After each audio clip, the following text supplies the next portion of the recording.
அனைவருக்கும் வணக்கம். நம்ம ஒரு நியூஸ் கார்டு ஒன்று பார்த்தோம். அது என்ன அப்படின்னு பார்த்தீங்கன்னா, இரும்பு, அலுமினியம், முறுக்கு இதெல்லாம் கொண்ட கேனில் இருக்கிற பாலுக்கு 12% ஜிஎஸ்டி வரி அப்படின்னு போட்டிருந்தாங்க. சரி, இது என்ன இப்படி இருக்குது அப்படின்னு நம்ம பார்க்கும்போது நமக்கு ஒரு உண்மை, நம்ம ரொம்ப மைனூட்டான ஒரு விஷயத்தை நம்ம புரிஞ்சுக்கணும். என்ன அப்படின்னா, இந்த மாதிரி ஊடகங்கள் இப்படி ஒரு விஷயத்தை எப்படியெல்லாம் போட்டு ஒரு மத்திய அரசாங்கம் மேலே ஒரு அவப்பெயரை உருவாக்கணும் அப்படிங்கிற ஒரு திட்டத்தோடு இப்படிலாம் ஊடகங்கள் பண்ணுறது ரொம்ப வேடிக்கையாக இருக்குது. என்ன உண்மை அப்படின்னு பார்த்திங்கன்னா, இவங்க போட்டிருக்கிற நியூஸ் எப்படி இருக்குது அப்படின்னா, நம்ம 0ல் இருந்து 12% ஆக்கின மாதிரி இருக்குது.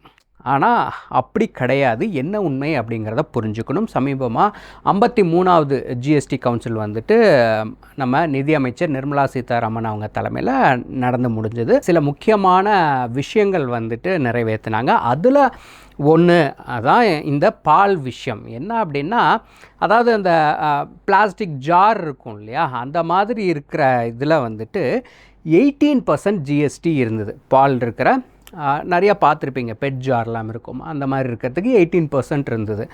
அதை கம்மி பண்ணி அதுடைய யூசேஜை பொறுத்து இல்லாமல் எல்லாத்துக்கும் ஒரே மாதிரி கொண்டு வந்திருக்காங்க. அதுதான் 18% இருந்த ஜிஎஸ்டியை எல்லாத்துக்கும் ஒரே மாதிரி 12% ஜிஎஸ்டியாக கொண்டு வந்திருக்காங்க. இதுதான் உண்மையான விஷயம்.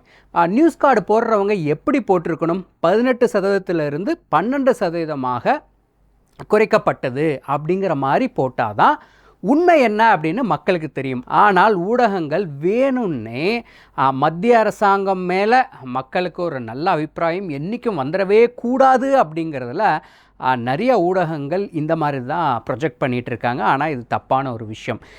இன்னொன்று கூடுதலாக ஒரு விஷயம் என்ன அப்படின்னு பார்த்திங்கன்னா, இது 0லேருந்து ஒன்றும் 12% ஆக்கலை, 18%லேருந்து 12% ஆயிருக்கு அப்படிங்கிற ஒரு விஷயத்தை புரிஞ்சுக்கணும்.